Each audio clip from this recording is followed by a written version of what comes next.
नमस्कार। भाषा या लैंग्वेज भारतवर्ष में लगभग 270 मातृभाषाएं बोली जाती हैं, जिसमें से कि बाकायदा भाषाएं लगभग 121 हैं और ऑफिशियल लैंग्वेजेस 22 हैं। पूरे संसार में अगर आप देखें तो 6500 भाषाएं हैं। अगर पूछा जाए कि किसी एक मौखिक या इंगित अभिव्यक्ति को भाषा कब बोला जाता है तो उसके कुछ लक्षण होते हैं।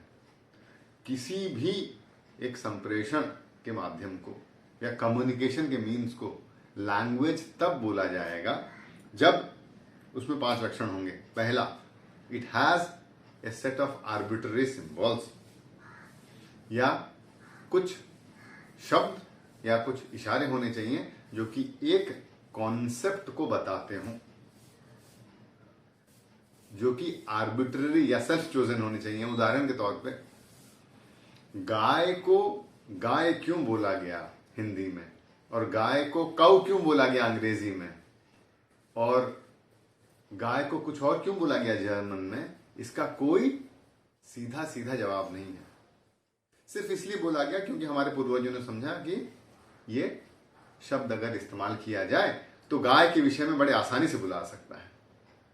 तो ये सिंबल्स हुए और ये आर्बिट्ररी या सेल्फ चोजन, कोई वजह नहीं है कनेक्ट होने का। इसलिए ना चुटकुला करते ना लोग कि मुझे याद आता है कि जसपाल भट्टी साहब में एक चुटकुला था कि बीच को बीच क्यों कहते हैं।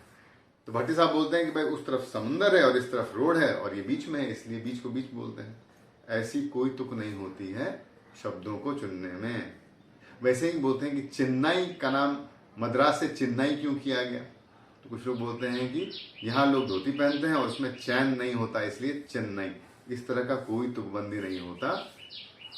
सिंबल्स आर आर्बिट्ररी या सेल्फ चोजन। पेन को पेन क्यों बोला गया अंग्रेजी में, कलम क्यों बोला गया हिंदी में, लेखनी क्यों बोला गया संस्कृत में, उसका कोई सीधा सीधा जवाब नहीं है। तो पहला लक्षण कि there will be a set of symbols which are arbitrary in nature.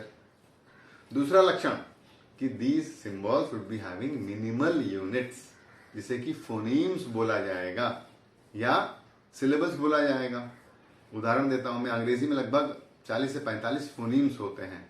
वो शब्दों के सबसे छोटे टुकड़े जो कि मिलकर, वो उच्चारण के सबसे छोटे टुकड़े जो कि मिलकर एक शब्द बनाते हैं, उसे फोनीम। जैसे कि प, ब, म। मान लीजिए अगर फैन बोला गया तो फ, अ, न, ये 3 फोनीम हो गए अंग्रेजी के। जबकि यही चीज अगर हिंदी में बोला जाए फैन, तो फैन और न, ये 2 टुकड़े हो गए हिंदी के मिनिमल साउंड यूनिट्स। इन्हें सिलेबल्स बोला जाता है। तो हिंदी या भारतीय भाषाओं में सिलेबल्स हो गए मिनिमल साउंड यूनिट्स, अंग्रेजी में फोनीम्स हो गए। हिंदी में भी फोनीम्स मिल जाएंगे आपको। तीसरा चीज, लिमिटेड सेट ऑफ लेक्सिकॉन्स या मॉर्फिम्स। ये जो उच्चारण हैं जिन्हें हम फोनीम्स बोलते हैं या जिन्हें हम सिलेबस बोलते हैं, ये सारे के सारे उच्चारण मिलकर कुछ शब्द बनाने चाहिए। और ये शब्द सबसे छोटे भाग होते हैं जिनका कोई मायने या अर्थ होता है, जिन्हें हम मॉर्फीम भी बोलते हैं।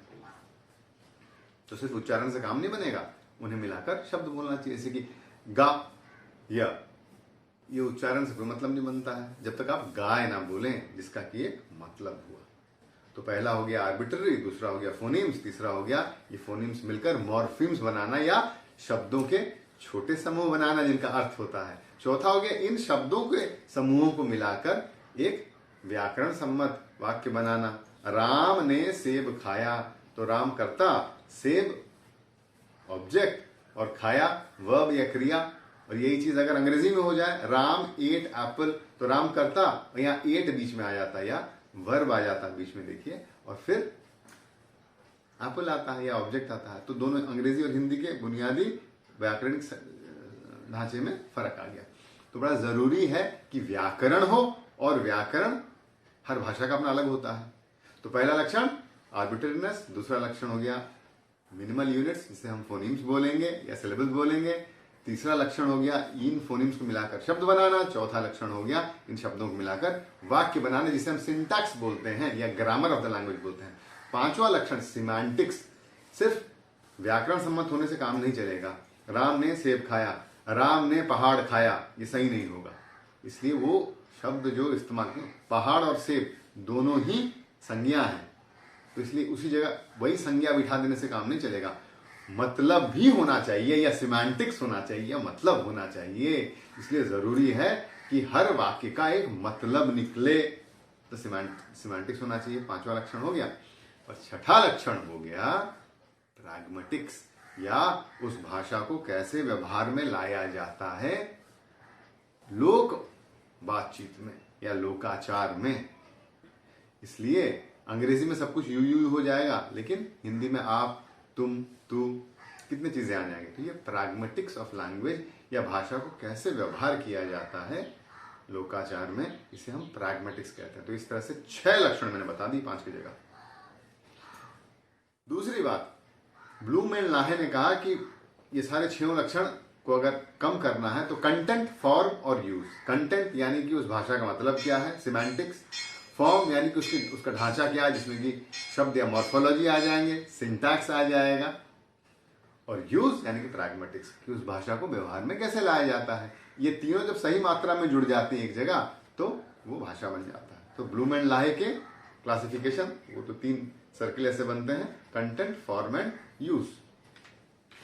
और आखिरी बात, प्रॉपर्टीज ऑफ लैंग्वेज, भाषा के लक्षण क्या होते हैं। भाषा के कई लक्षण होते हैं। पहला मैंने आर्बिट्रेरीनेस समझाया, दूसरा नोवेलिटी, है ना। कोविड-19 अपने में एक नया शब्द बन गया पिछले 3 सालों में, तो भाषा में क्षमता है कि नए शब्द बने, नोवेलिटी बोलते हैं उसको। डिस्प्लेसमेंट, भाषा के माध्यम से हम अपनी भावनाओं को अभी, यहां और थोड़ी देर बाद क्या होना है ये बोल सकते हैं। तो मैं बोल सकता हूं कि कल जो सिनेमा देखने हम गए थे उस सिनेमा थिएटर में, आज उस सिनेमा थिएटर पे ताला लगा हुआ, यानी कि कल और आज दोनों की भावनाओं को या दोनों की जो समय में जो आगे पीछे जाने की क्षमता है वो भाषा देता है। तो इसे डिस्प्लेसमेंट कहते हैं। वैसे ही एनिमेशन होगा, है ना, चारुचंद्र की चंचल किरणें खेल रही हैं जल थल में, तो ये जो कविता वाली बात है वो भाषा में ही संभव है। तो ये सारे लक्षण होने चाहिए किसी भी एक मौखिक संप्रेषण को भाषा बोलने के लिए।